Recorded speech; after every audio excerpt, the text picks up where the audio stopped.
की सरकार बन रही है, अंतिम दिवस तक फिर ऐसा क्या हो गया कि हाथ से सत्ता फिसल गई? देखिए, मैं आपके सवाल के लिए धन्यवाद करती हूँ, पर मेरा जो छत्तीसगढ़ का भारतीय राष्ट्रीय महिला कांग्रेस की राष्ट्रीय अध्यक्ष बनने के बाद दौरे का मकसद है वो मैं साफ कर देना चाहती हूँ। नंबर एक, हमें महिला कांग्रेस का संगठन, हमारी अध्यक्ष है, राज्यसभा सांसद है, वर्किंग कमेटी में मेरे साथ है, बिल्कुल मजबूती से चल रहा है, लेकिन इसे और ताकत देने को लेकर हम लोगों ने जो है आज चर्चा की। हमारी विधायक, पूर्व मंत्री, हमारी विधायक है, सब बैठी हैं। पहला मकसद है कि संगठन को कैसे मजबूत किया जाए। दूसरा मकसद है कि भारत जोड़ो न्याय यात्रा छत्तीसगढ़ में आ रही है, किस तरीके से हम बहनों को उससे जोड़े। जो नारी न्याय का नारा राहुल गांधी जी ने दिया है, उसके तहत क्या अन्याय हो रहा है और किस तरीके से उन्हें हम इस यात्रा से जोड़कर न्याय दिला सकते हैं, वो है। तीसरा हमारा मकसद है 2024 के लोकसभा चुनावों की तैयारियां, और उसे हमें किसी भी हालत पे इस देश के लिए, इस देश के बेरोजगार युवाओं के लिए, किसान के लिए, दलित, आदिवासी, महंगाई की मार झेल रही या बिल्कुल असुरक्षित मेरी बहनों के लिए हमें लड़ना और जीतना है ये चुनाव। इन तीन मकसद को लेकर मैं आज आपके बीच में आई हूं। पास्ट में क्या हुआ है हम उसमें नहीं जा रहे, हमने उससे सबक लिया है। हम चुनाव लड़े थे छत्तीसगढ़ में, हम सत्ता में थे, हम चुनाव हारे नहीं हैं, हम मैदान में थे। हारता वो है जो मैदान में उतरा ही नहीं। हम मैदान में थे, हम मैदान में आज भी हैं, और हम डट कर लड़े। हम सत्ता में थे, अब हम विपक्ष में हैं।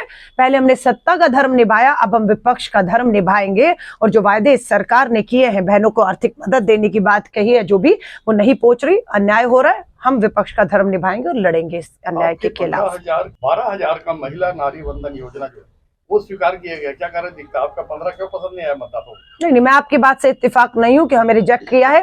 5 राज्यों के चुनाव में हम भी देख रहे थे कि देश किसके साथ खड़ा है।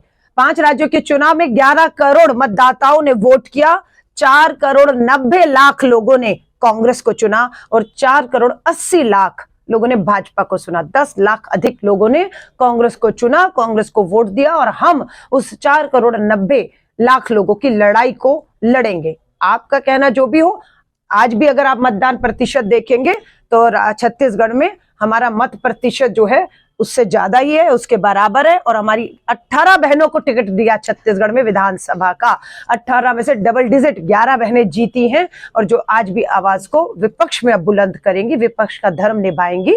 लोकसभा का चुनाव है, 11 सीटें हैं। पिछली बार हमारी 2 बहनें हमारी लोकसभा का चुनाव लड़ी थी, और इस बार हर 11 की 11 सीटों पर हमारी विधायक, पूर्व विधायक, मेयर, हमारी मंत्री, इनका आज भी दावा है, और मुझे इस बात की खुशी है। हम इस दावे को पार्टी के अंदर रखेंगे, और मुझे है कि पिछली बार 2 तो इस बार दुगना हमारी बहनों को लोकसभा के चुनाव के मैदान में उतारा जाए। मुख्यमंत्री एक से पीछे से एक और सवाल, दोनों चुनाव लड़ने को तैयार नहीं है। नहीं, आपको कैसे पता? ये हमारे अंदर की बात है। बघेल जी, नहीं, आपको किसने कहा वो तैयार है? नहीं तैयार, नहीं, वो मुझे नहीं मालूम है। नहीं, एक से आपका ये लास्ट सवाल है, उसका पीछे से मौका दूंगी। मैं चुनाव लड़ूंगी या नहीं लड़ूंगी, ये मेरा फैसला नहीं हो सकता है, ये मेरी पार्टी का फैसला होगा। उसे सर आदेश आया ही नहीं, मानने ना मानने की बात ही नहीं है। अभी तो चर्चा हो रही है, अभी कोई ऐसा आदेश नहीं आया, ना मेरे लिए ना उनके लिए। अभी पार्टी कहां लड़ेगी, किन सीटों पर लड़ेगी, कौन लड़ेगा, इसका अभी पूरा विचार चल रहा है। जैसे ही 10 तारीख को संसद का सत्र, हमारी नेताजी भी वहां जा रही हैं, फूलन देवी जी राज्यसभा सांसद है, जैसे सत्र खत्म होगा, आपको भी पता है आचार संहिता की उम्मीद है लागू हो जाएगी, और आप देखेंगे कि कांग्रेस की सबसे पहली सूची देश के सामने रखी जाएगी उम्मीदवारों की। हाँ, पीछे से सवाल। अलका जी, फूलन देवी जी के इस्तीफे के बाद कई दिन से प्रदेश की तरफ आप लोग महिला सशक्तिकरण को लेकर आप सामने आ रहे हैं। देखिए, हमारी स्वीकार नहीं हुआ, फूलो देवी जी हमारे साथ बैठी हुई हैं, तो आप ये कहना वो इस्तीफा दे चुकी हैं, पद खाली है, पद भरा हुआ, देखिए बैठी है मेरे साथ कंधे से कंधा मिलाकर। आज की तारीख में अगर आप बात करेंगे, फूलो देवी जी हमारी महिला कांग्रेस की अध्यक्ष हैं, बेहद ही सक्रिय अध्यक्ष हैं। कल हमारी रायपुर में राज्य कार्यकारिणी की बैठक सफल हुई है उनके अध्यक्षता में। आज हमने भी यहाँ पर काम किया है, पर हाँ ये है कि हमारी फूलो देवी जी को वर्किंग कमेटी में जो है एक महत्वपूर्ण जिम्मेदारी मिली है, राज्यसभा में है। उनका राष्ट्रीय राजनीति में एक बहुत बड़ा रोल जो है आने वाले समय में उम्मीद है हम सब देखेंगे। उन्होंने बिल्कुल इच्छा जाहिर जरूर की थी कि वो अब ये जिम्मेदारी को, क्योंकि ये उदयपुर नव संकल्प शिविर में तय हुआ था, एक व्यक्ति एक पद, और कोई भी 5 साल से अधिक एक पद पर नहीं रहेगा, स्वाभाविक एक बदलाव है, और हम उस संगठन में बदलाव की ओर भी मिलजुल कर बात करके संगठन में जो भी बड़ा बदलाव करने हैं वो हम आने वाले समय में, लेकिन अभी जब तक यात्रा है, 2024 का चुनाव है, हमने अपनी फूलो देवी जी से निवेदन किया है कि वो इस पद और इस जिम्मेदारी को निभाएं, और जैसे ही यात्रा और चुनाव खत्म होंगे हम इस पे जो भी होगा बदलाव बैठकर चर्चा करके फैसला लेंगे। धन्यवाद। यात्रा का फायदा मिलेगा कांग्रेस को? देखिए, न्याय यात्रा का फायदा कांग्रेस को मिलेगा, ये यात्रा ऐसी नहीं है। इस न्याय यात्रा का फायदा लोगों को क्या होगा, वो कौन लोग हैं? बात हो रही है न्याय की, राहुल गांधी जी किसके साथ न्याय की बात कर रहे हैं, किसको लाभ की बात कर रहे हैं? नंबर 1 पर है युवा न्याय, बेरोजगारी। डबल इंजन की सरकार ने कहा था 2 करोड़ नौकरियां हर साल, 10 साल में 20 करोड़ नौकरी होनी चाहिए थी। पूछे बेरोजगारी क्यों है? नारा लगाते हैं जय श्री राम का। भगवान भी सोच रहे हैं, अरे सवाल सोचो क्या है, जवाब क्या होना है? नारा जय श्री राम आप दे रहे हैं। भगवान राम इनसे पूछ रहे हैं, बताओ किसान की आय दुगनी होनी थी, कर्ज माफ होना था, न्यूनतम समर्थन मूल्य कानून आना था, किसान मेरा आत्महत्या क्यों कर रहा है? भगवान श्री राम पूछ रहे हैं और ये जवाब में कहते हैं जय श्री राम, है ना। सो ये जो चीजें हैं, 5 स्तंभ जो राहुल जी कह रहे हैं, युवा न्याय, नारी न्याय, भागीदारी न्याय, किसान न्याय और श्रमिक न्याय पर ये यात्रा खड़ी है और ये यात्रा का लाभ इन सबको मिलेगा। आपके नेता कपिल सर, मैं ये सवाल नहीं ले रही हूँ, आप उनसे पूछिएगा। हाँ, दोबारा पूछिए सवाल। बिहार में नीतीश कुमार ने मंत्री से बीजेपी को पाला ले लिया है, उस पर क्या कहेंगे? देखिए, पूरा बिहार उनकी राजनीति को देख रहा है। क्या दबाव था, क्या ऐसा था कि उन्होंने ये फैसला लिया है? कारण एक ही दिख रहा है पूरे देश में। अभी इस समय जब मैं आपसे बात कर रही हूं, ईडी झारखंड के मुख्यमंत्री के पीछे पड़ चुकी है, उन्हें जेल भेजने की तैयारी है। दिल्ली के मुख्यमंत्री को भी जेल भेजने की तैयारी है। पूरी तरह से ईडी, सीबीआई, इनकम टैक्स को इंडिया अलायंस के नेताओं और पार्टियों के पीछे लगा दिया गया है। जो कमजोर कड़ी है वो टूटेगी और उसके हमें परवाह नहीं है। नीतीश उस कमजोर कड़ी का एक हिस्सा था जो टूटा है, उससे इंडिया अलायंस कमजोर नहीं हुआ, मजबूत हुआ है। क्योंकि भाजपा के पास जो भ्रष्टाचार के मामले हैं उसे वो डराकर दिखाकर डरा रही है, और जो भ्रष्टाचारी है वो डर रहा है जेल जाने से, इसलिए वो भाजपा में जा रहे हैं, वो भाजपा में जा रहे हैं।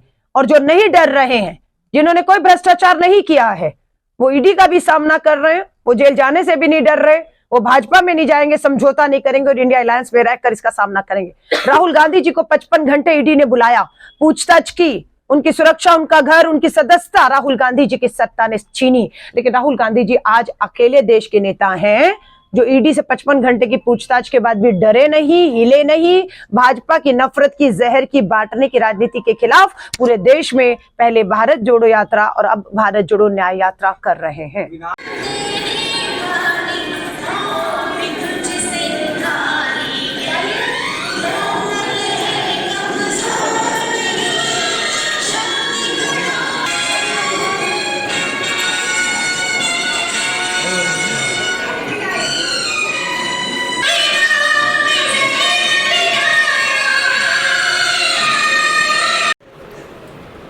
दिख रही है, लेकिन अधिकतर क्या होता है, पुरुषों में चंद महिलाएं होती है। हाँ या नहीं? कहीं भी देखेंगे आप, हर पुरुष गलत नहीं है। मेरा भी बेटा है, पिता है, भाई है, लेकिन इस आदि आबादी में कुछ दरिंदे घूम रहे हैं जिन्हें उन्हें भी पहचानना है और हमें भी पहचानना है और अपनी मासूम बेटियों को बचाना है उनसे। हाँ या नहीं? हाँ या नहीं? कौन लड़ेगा इसकी लड़ाई? हम कौन हैं? हम महिला कांग्रेस हैं। हमारा काम ये नहीं, सिर्फ नहीं है कि धरना, प्रदर्शन, रैली, झंडा, पोस्टर, बैनर, नेताओं के साथ फोटोग्राफ। आज जिस जिले में आई हूं, मुझे खुशी है कि मेरा एक भाई अगर विधायक बना है तो मेरी बहनें भी विधायक और पूर्व मंत्री बनकर यहां पर बैठी हैं। ये है भागीदारी, ये है नारी न्याय। लेकिन क्या ये और मैं अकेली आधी आबादी 70 करोड़ तक पहुंच जाएंगे? अकेले लड़ लेंगे? हमें किसका साथ चाहिए? हमें किसका साथ चाहिए? आप साथ देगी तब मैं अपनी 70 करोड़ बहनों तक, देश के कोने तक पहुंच पाऊंगी। अकेले कर पाऊंगी? 15 दिन में ये मेरा 9वां राज्य है।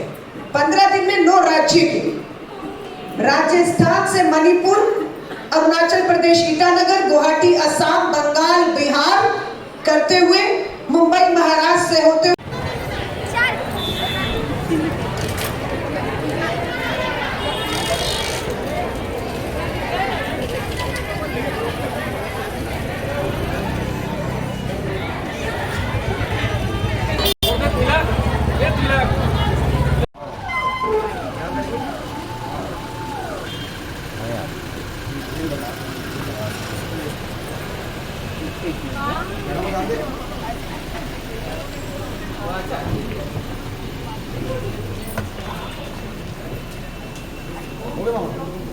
नहीं हो, हम नहीं बनी थे।